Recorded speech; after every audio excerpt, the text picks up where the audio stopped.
Wow. Your thesis, it's so deep. Allow me to reiterate your position, Dr. Craig, to make sure I've heard you straight. What you seem to be saying is that whatever your presumed divinity may command of its supposed creation becomes good by way of affinity for and or affiliation with your presumed God's presumed good nature. Have I understood the premise you've stated correctly? Please, feel free to correct me if my assessment seems imprecise, or to interject directly if I've completely missed the ruse and been in any way obtuse. Because I desperately want to understand just what kind of abstruse metaphysical teleology I'd need to repeat tautologically to myself and tout ad nauseum to others in order to, like you, wipe myself so completely and utterly clean of any functional morality and sympathy for my fellow human beings and the human condition as it is actually lived today.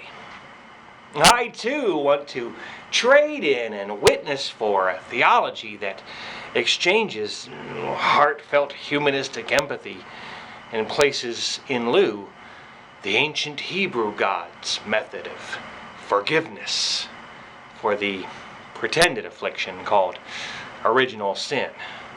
No, really, I do. Okay, you've seen through me. Obviously, that's not quite true. And by my kidding, I've been disingenuous with you, misrepresenting my intentions when I said that I might like to join you and your spiritual kin. Call me cynical or snide, but I truly want nothing much to do with the likes of you, nor any who would take pride in such guileful sophistry, moral mockery, any who would consciously derive comfort or take cash for this awful theodicy called divine command, even if I'm then denied entrance into your post-mortem mythical promised land, which too is as wholly fictitious as your gods, your hell, your ghost, and at least surely in your case, the soul. You see, because you're vicious and unashamed.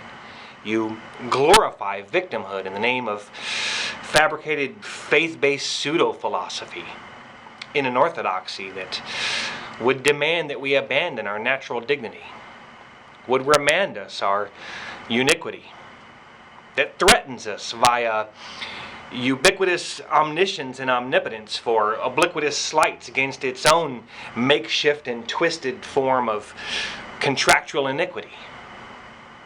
How dare you, sir, not only suggest that human suffering serves some divinely planned purpose, but that it is as justified and merciful a plan as it is dread and drastic. And worse still, that your ecclesiastical suffrage has somehow exempted you of it. My, aren't you the clever one? Selling your fraudulent fucking mind games and wordplay to the emotionally and or intellectually inept under the pretext of some divine command from a supposed but unknowable God's unknowable plan and unknowable will. While some of the sorrowful and gnostically maladroit may yet still swallow your exploitive swill, the days of swindling religious shills like you are surely numbered. And not by some slumbering, unjust, jealously wrathful excuse of a god, but purely by zealously untaciturn firebrands of intellectual honesty, with a modestly sized but growing motley collective behind them, banded together by their bent for mindful integrity and the science's intensely growing rate of abrogation of what was formerly thought of as supernal.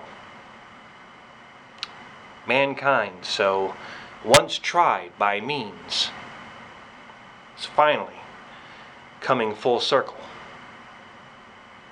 And we're once again finding our own confirmable meanings in this testable, knowable, confirmable universe, free of fear, the duress of unethical, hellish, and or heavenly entities and their obstinate, self-professed prophets like you.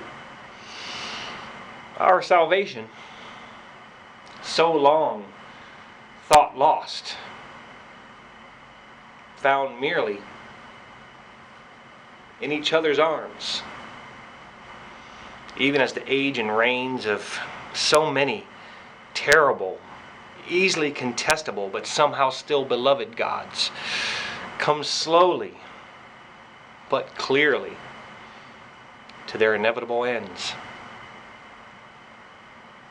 And I've no pity that.